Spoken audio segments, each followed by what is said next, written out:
아이를 맞을 준비가 되셨다고요? 기다림이 길어지는 순간 꼭 도움이 되는 정보만을 쏙쏙 골라 알려드립니다.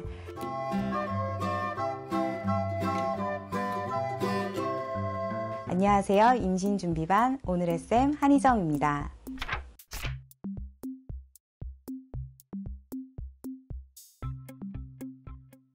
배아 이식은 시험관 아기 수술의 가장 마지막 단계로 체외에서 수정된 배아를 엄마의 자궁 속에 이식을 하는 시술을 말합니다.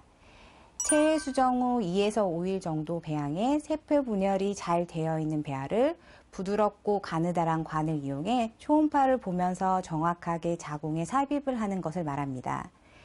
배아 이식은 마취 없이 초음파를 보며 진행이 되고 소요 시간은 약 10분 이내이며 이식 후 약 한두 시간 정도 안정을 취한 뒤 귀가를 하게 됩니다.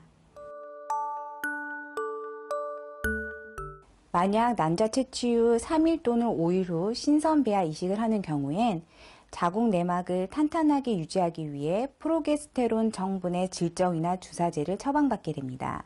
처방받은 질정 또는 주사제를 매일 투여하는 것을 잊지 마시기 바랍니다. 난자 채취 수술과는 달리 배아 이식 과정에서는 수면 마취를 하지 않기 때문에 금식을 하거나 내일 화장을 지울 필요는 없습니다. 이식 후 한두 시간 정도 누워있다가 귀가를 하게 되고 장거리라도 당일 귀가가 가능합니다. 많은 분들이 이식 후 오래 누워있을수록 임신에 도움이 된다고 생각을 하는데 사실 누워있느냐 아니냐의 여부는 임신율과 상관이 없습니다.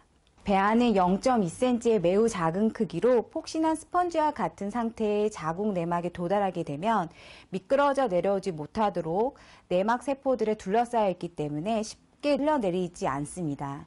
따라서 이식 후 샤워도 가능하며 화장실 출입은 물론 대변을 보며 힘을 주는 행위도 신경 쓰실 필요가 없습니다.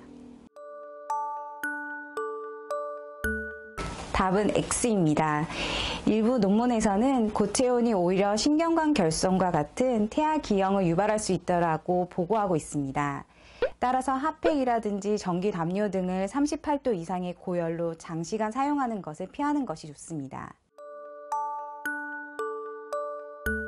시험관 아기 시술을 하는 부부들은 배아 이식 시기에 부부관계를 하는 것을 꺼려하는 경향이 있습니다. 이는 부부관계가 자궁 수축을 초래해서 착상을 방해하지 않을까 하는 두려움 때문인데요.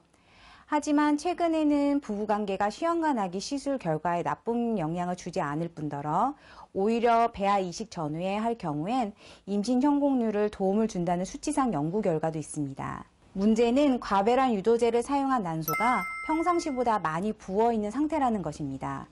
이로 인해서 부부관계 후 통증이나 출혈이 있을 수 있고 경우에 따라선 수술적 치료가 필요할 정도로 심각한 상황이 생길 수도 있어서 주의가 필요합니다. 따라서 환자의 안전을 위해서 시험관 아기 시술 중에는 부부관계를 피할 것을 권고하기도 합니다. 무조건적으로 많은 수의 배아를 이식할 경우엔 여성의 건강 상태를 고려하지 않은 다태아 임신으로 이어질 수 있어 산모는 물론 추후 태아의 건강을 위협하는 결과를 초래할 수 있습니다. 보건복지부에서는 이러한 문제 예방을 위해 별도의 연령별 최대 배아 이식수에 대한 가이드라인을 마련해 두었는데요. 차병원 역시 이 가이드라인에 맞춰 배아 이식을 진행하고 있습니다. 물론 이 가이드라인을 준수해 배아를 이식하더라도 다태아 임신의 가능성은 있으며 동결 배아를 해동해 이식하는 경우에도 최대 이식 개수는 동일합니다. 많은 분들이 배아 이식 전후로 극심한 불안감을 호소합니다.